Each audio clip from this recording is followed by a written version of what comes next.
From the windswept steppes of Mongolia came a man whose name still echoes in history, Genghis Khan. In less than 25 years, his armies conquered more land than the Romans did in centuries.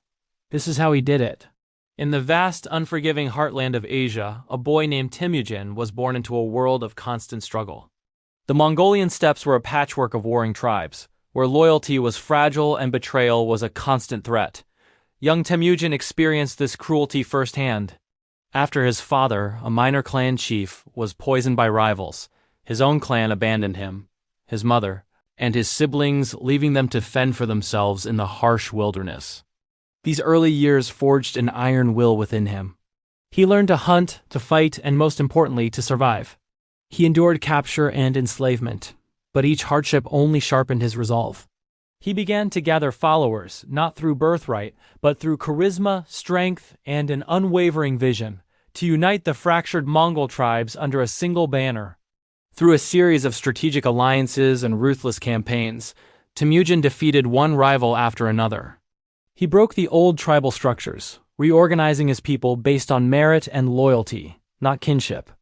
In the year 1206, at a great assembly known as a Kurultai, the unified Mongol tribes proclaimed him their leader. He was no longer Temujin, the outcast. He was Genghis Khan, the universal ruler. The Mongol nation was born, and the world would soon tremble before it. The Mongol army was not just a horde. It was a revolutionary military machine, meticulously forged by its creator. Genghis Khan understood that the traditional tribal warfare of his youth was inefficient. He needed discipline, strategy, and absolute obedience. He organized his warriors into decimal units, squads of 10, companies of 100, battalions of 1,000, and divisions of 10,000. This structure shattered old clan loyalties and instilled a powerful sense of unity and accountability. A soldier's failure was his unit's failure, and a unit's failure was a disgrace to the entire army. Their greatest weapon was the horse. A Mongol warrior could ride for days, sleeping in the saddle and living off the land. This unparalleled mobility allowed them to appear as if from nowhere, striking deep into enemy territory before a response could be mounted. They were masters of feigned retreats, drawing their overconfident enemies into devastating ambushes. Each soldier was a skilled archer, capable of firing arrows with deadly accuracy while riding at a full gallop. But Genghis Khan's genius extended beyond the battlefield. He established a sophisticated intelligence network and a rapid courier system, called the Yang, which used a series of relay stations to transmit messages across his vast domain at incredible speeds. This gave him a decisive advantage, allowing him to coordinate troop movements and gather information faster than any of his rivals. And then there was the psychological warfare. The Mongols cultivated a reputation for utter ruthlessness. Cities that resisted were often annihilated, their populations put to the sword. This terror spread before the army itself, causing many cities to surrender without a fight, choosing submission over obliteration. It was a brutal but effective strategy that saved Mongol lives and hastened their conquests. With his unified nation and disciplined army, Genghis Khan turned his sights outward. His first major target was the powerful Jin dynasty in northern China. The Mongols, masters of open-field warfare, now faced a new challenge: fortified cities with massive walls. But they were quick to adapt. They captured engineers from the lands they conquered, learning to build and deploy sophisticated siege weapons like catapults and battering rams. They would divert rivers to flood cities or build enormous earthen ramps to scale the walls. The campaign against the Jin and the neighboring Western Shy was long and brutal.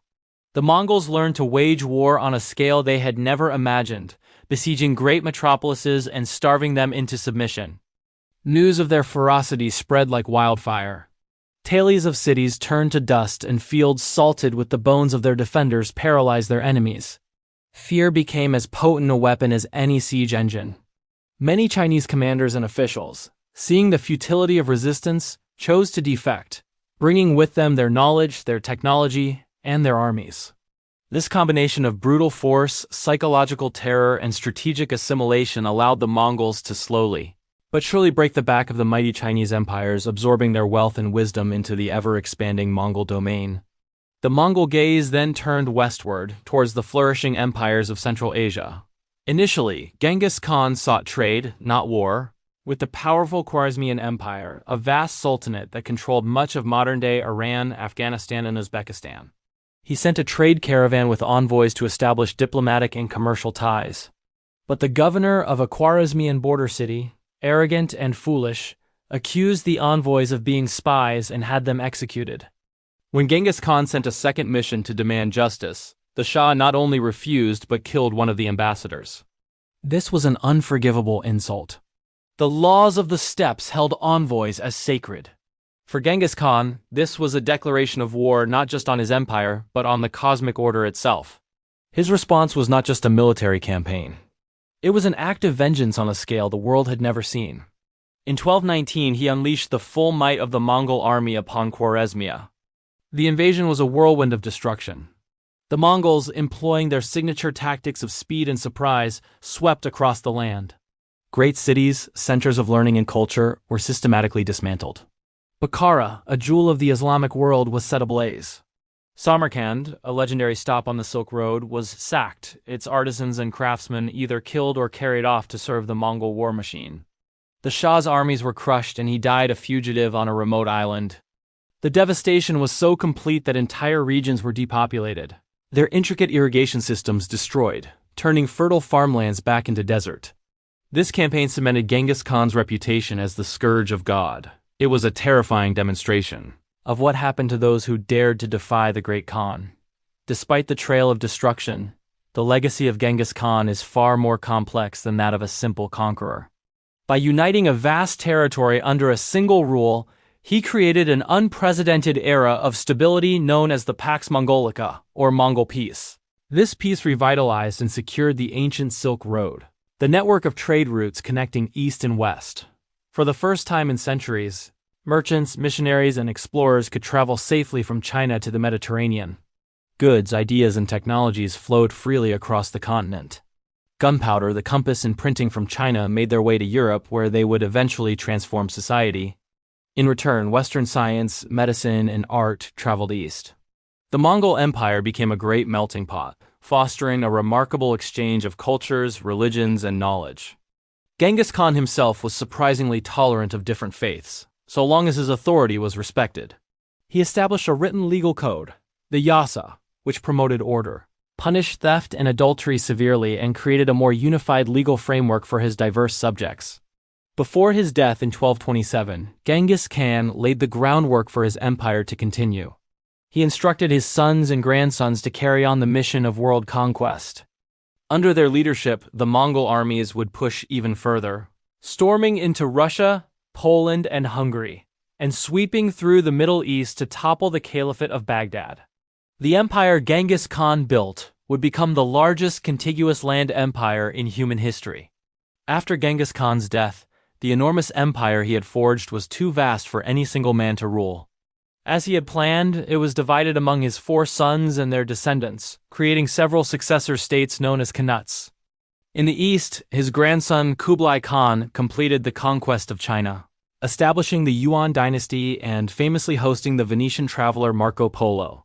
In the west, the Golden Horde ruled over Russia and the steppes of Eastern Europe for centuries, leaving a lasting mark on Russian culture and politics. In Persia, the Ilkhanate was established, which eventually adopted Islam and became a great patron of arts and sciences. Another Khanate controlled the heartland of Central Asia. Though politically divided, these Khanates continued to facilitate trade and communication across Eurasia for another century. They maintained the Yam courier system and protected the trade routes that their founder had secured. However, internal conflicts and the gradual assimilation of the Mongol rulers into the cultures they had conquered eventually led to the empire's decline and fragmentation. Yet, the world had been irrevocably changed. The Mongol invasions had redrawn the map of the world, toppling old empires and giving rise to new ones. They connected civilizations that had been separated for millennia, accelerating the pace of global history in ways that are still felt today. Genghis Khan built his empire on fear, but its shadow carried innovation, trade, and connection across continents. He united more people under one rule than any leader before or after, and his legacy still shapes the world today. If you enjoyed this story, don't forget to like, subscribe, and share. More epic tales of history are coming soon.